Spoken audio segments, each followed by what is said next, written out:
Hello and welcome back to my channel. Today's topic is going to be the 3 things I've been doing so far this year to reach my nutritional goals that I set for myself. Today is day 49 of my Built for More series. So far it's been 7 weeks and I feel like I have established a very good routine and healthy habits that really serve as the framework for why I'm able to reach my nutritional goals every day. For a little refresher, my nutritional goals for my Built for More series are: eat 0.8 grams of protein per pound of body weight per day, eat 25 grams of fiber per day, and then eat 50 grams of fat per day. I actually thought about this because the other day I was going grocery shopping and, oh, I think Montana's coming over here.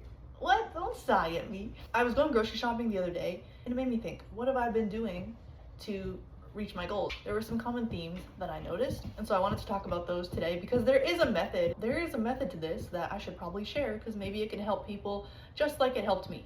The first thing that helped me is to identify foods that I enjoyed and how I could build those into meals that I also enjoyed. For me, I went on my notes app on my phone. Okay, so first of all, I saw a dietitian recommend this for people to decide like which meals to eat. This is what she recommended, what I've been doing, and what you can do too. What I did was I went into my notes app on my phone, just something that's accessible. I made a list of categories for the different meals of the day. So breakfast, lunch, dinner, and then snacks. Then in each of those lists, I came up with 4 to 5 meals that I usually always go to. You know, like if I'm wondering, oh, what to have for dinner, what are meals that I just always go to by default that I also enjoy? 3 to 5, 4 to 5 meals for each of those categories. You have to be honest with yourself, right? Don't just put a meal that's trending right now. Like, for example, I know cottage cheese and ground beef and sweet potato are trending right now. Greek yogurt bowls with all these concoctions. But if you don't like that stuff, don't put that. Put stuff that you actually enjoy and that you have also been eating recently. Things that you know that you like. It's not like you're just guessing, but things that you know for sure. Once you have that list of foods that you enjoy and meals that you most frequently eat, then that leads into point number 2, which is when you go to the grocery store. When you go to the grocery store, what you're going to do is buy groceries, only buy the groceries you need to make the meals on your list that you're going to have. For example, let's just say for breakfast you like eggs and a Greek yogurt bowl with some fruit and granola. It's probably not smart to buy, a Jimmy Dean breakfast sandwich or Fruity Pebbles sugary cereal or just bread, right? Because you're not going to have those, right? If your go-to meal is eggs, Greek yogurt bowl with some fruit and some granola, you're going to buy eggs, Greek yogurt, fruit, granola, and maybe like different flavors of granola to mix it up, different flavors of yogurt to mix it up, different fruits, whatever. But the point is like you are choosing, okay, for breakfast, I'm going to have item number 1 from my list, and you're getting the ingredients to make item number 1. Tying my degree into this, the benefits of this are that it completely eliminates decision fatigue. Decision fatigue is a real thing, right? You go into the grocery store and you say, okay, I'm going to get 10 things. But then you're in the store and you see all these other things that you might want. And you're like, oh my God, there's so many options. Like, I should get this, I should get this, I should get this. And then you either end up getting too much of things that you didn't plan on getting, that you didn't want, and that you probably don't need. Or you end up being overwhelmed and you decide, you know what, I don't need this. I can't decide, this is too much. I'm not going to get anything. And that's not good either. To avoid those outcomes, have an idea of what meals you're going to make for breakfast, lunch, dinner, and snacks, and get the ingredients to make those. It makes grocery shopping a lot easier. It saves you money because you're not buying things you don't need. It saves you time because you know what you need and you're only getting those things. It's less stressful and it makes it easier for you to reach your nutritional goals, whatever those may be. A quick summary. We've identified the foods that we enjoy. We have made a list somewhere of all the meals that we eat most frequently throughout the week and actually enjoy. And then when we go grocery shopping, we only buy the foods that we need to make those meals, to eliminate the possibility of decision fatigue while we're in the store, and to also help us be able to put meals together that will help us reach our nutritional goals. Now that we got the food home from the grocery store, number 3 is to decide whether we want to meal prep or ingredient prep. For me, I love ingredient prepping because sometimes I might want to mix and match things. Like, for example, I might not always want beef and sweet potato. I might sometimes want beef and some pasta, or beef and some mashed potatoes. So I don't just put meals together in containers, because what I like to do is I like to ingredient prep.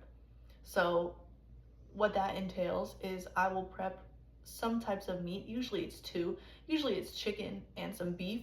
Fish I don't prep because I don't think that I don't think that it stores really well, and it doesn't really taste good if it's cooked and just sitting in the refrigerator, in my opinion. So what I like to do is when I make fish, I like to cook it fresh. Usually that's at dinner, so it's super easy because I'm already home.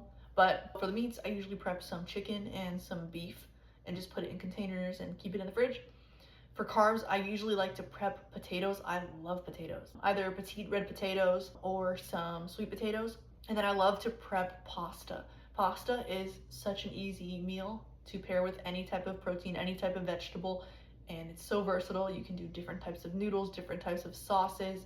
It is amazing. It's one of my favorite things to prep. What I'll do is I'll prep an entire box of pasta. I'll mix the sauce in with it, and then I'll take a gigantic casserole dish. I'll put all the pasta in the casserole dish, and I'll just cover it with foil, and I'll put it in the fridge. And anytime I want some, I'll just take a couple spoonfuls out or fill up a bowl or whatever, and then I'll put it back in the fridge, and then that usually lasts me a couple days. Speaking of which, in terms of the frequency that I like to ingredient prep, I like to do it every 3 to 4 days, because I find that if you cook foods for the whole week to last you 5 days, they get really gross kind of quickly. I like to avoid that, and to keep it as fresh as possible, I like to cook every 3 to 4 days. That way the food stays good. For me, that looks like Sunday and Wednesday, but for you, it could look any type of way. If you want to cook every 2 days or 3 days, or even if you want to cook every 5 days, if you're going to freeze stuff, it just depends on what you want to do and what meets your preferences. So if you want to meal prep, I would say that's good for people who are creatures of habit, who always have beef with pasta, or who always have beef with potatoes or chicken and rice, that type of thing. If you know yourself, and you know that you always like to have the same things, the same combinations, meal prep for sure, and just combine it straight away. It just makes it easier to plate, and then because it uses less containers, because you can just put it all in one. You can either put it all in one big one, or you can put it into individual meal containers. And then for ingredient prepping, like I said earlier, I think that's good for people who to have the ingredients prepped, but always like different pairings on different days. So if you like more variety, ingredients are the way to go, because you haven't paired it with anything yet. So there's different options for when you actually put it together with other things. Those are the 3 things that have helped me a lot so far this year. Number 1, identifying the foods that I enjoy and making lists of meals that I most commonly eat and also enjoy.